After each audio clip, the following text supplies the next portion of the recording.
Nais ng Diyos na tawagin natin siyang Ama at iyan ay naging posible dahil sa ating ugnayan kay Jesus na ating naging kaibigan at kapatid.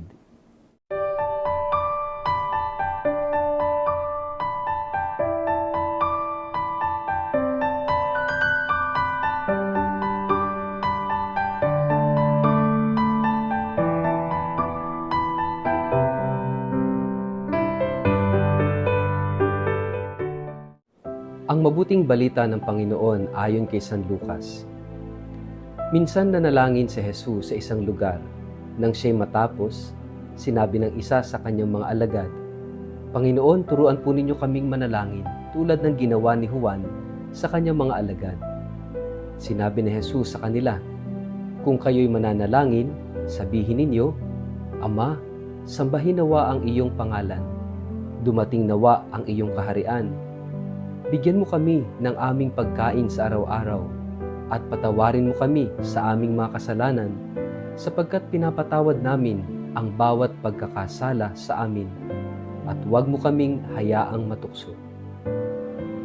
Ang mabuting balita ng Panginoon.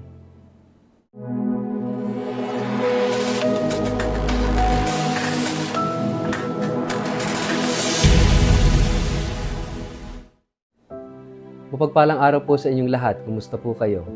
Ang atin pong word of the day ay closeness. Bago po tayo magpalalim sa ating reflection ngayong araw na ito, kayo po ay muli kong inaanyayahan na huwag kakalimutan mag-like, follow at subscribe sa ating page na Word of the Day at Father Richard Lagos.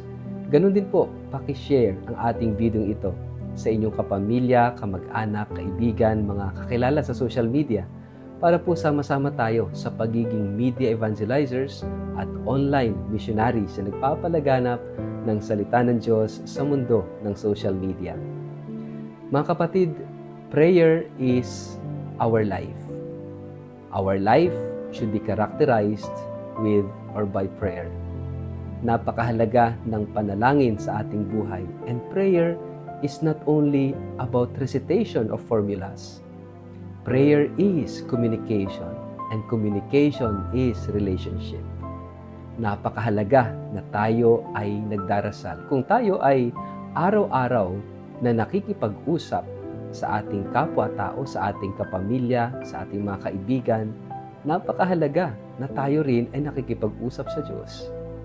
Because prayer is communication. It's communication with God. At kapag may communication, mayroong relasyon. And the more we go deeper into communication, the more deeper our relationships will be. Kaya nga kapag walang quality communication, kapag mayroong miscommunications, affected ang relations, ang ating mga relationships.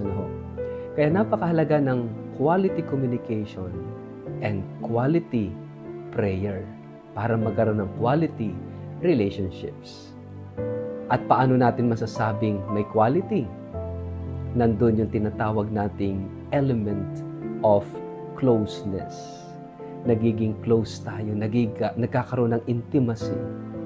Kaya nga kapag yung magkaibigan, malalim ang kanilang ugnayan, ang komunikasyon, nagkakaroon ng intimacy, yung friendship, intimate friendships. At ganun din sa ugnayan natin sa Diyos. If we have this closeness with God, nagkakaroon ng intimacy with God, yung lalim ng relasyon sa Diyos. At paano tayo makakarating dito? Napakaganda nitong sinasabi at itinuturo sa atin ng ating Panginoon sa ating gospel.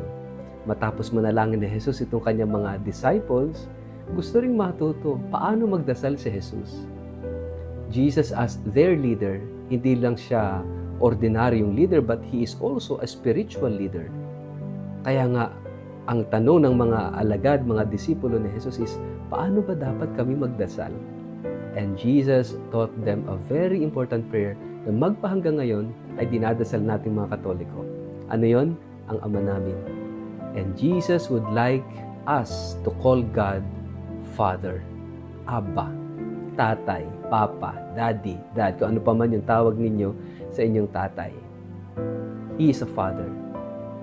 At yung fatherhood entails closeness with His children. Ibig sabihin, ang Diyos mismo na gustong tawagin siya bilang tatay, bilang ama, ay gusto niyang magkaroon ng intimacy, ng closeness sa kanyang mga anak. And that is why itong prayer na itinuturo ng ating Panginoon is a prayer of closeness, prayer of intimacy with God. Binibigyan tayo sa pamamagitan ni Jesus ng karapatan na tawagin ng Diyos bilang Ama. And it is only through Christ, again, it is only through Jesus that we can call God Father. Dahil sa ating relasyon kay Jesus. Sabi nga niya, no one comes to the Father except through me. Hindi tayo pwedeng dumiretso sa Ama. Hindi tayo pwedeng tumawag sa Diyos bilang Ama kung hindi dahil kay Jesus, kung hindi dahil sa pamamagitan ni Kristo. It is because of our closeness with Jesus that we become close to the Father. It is our relationship with Jesus that we become related to the Father. It is always through Jesus. Always through Jesus. Kaya napakahalaga na tayo nagsusumikap na mapalapit kay Jesus. Ang sino mang malapit kay Jesus ay malapit sa Ama. Mga kapatid, ito yung magandang tingnan natin at patutunan ngayong araw na ito that every time na dinadasal natin itong Ama namin, it is not just an ordinary prayer. Kaya nga ang tawag dito, the Lord's Prayer. Panalangin, dasal ito ni Jesus.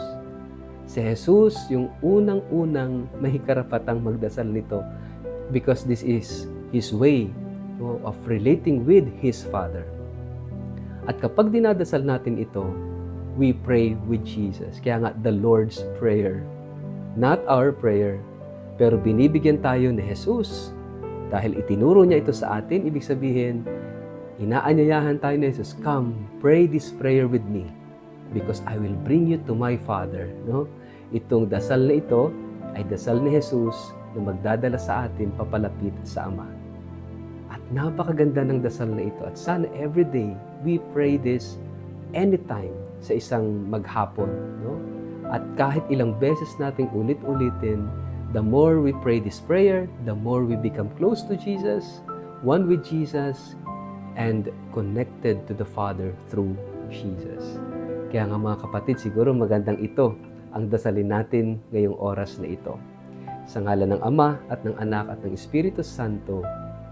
Amen. Ama namin, sumasalangit ka, sambahin ang ngalan mo, mapasa amin ang kaharian mo, sundin ang loob mo dito sa lupa para ng sa langit.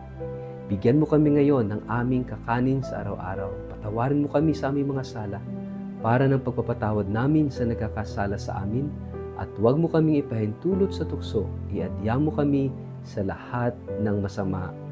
Amen. Pagpalain po kayo at ingatan ng makapangyarihang Diyos, Ama at Anak at Espiritu Santo. Amen.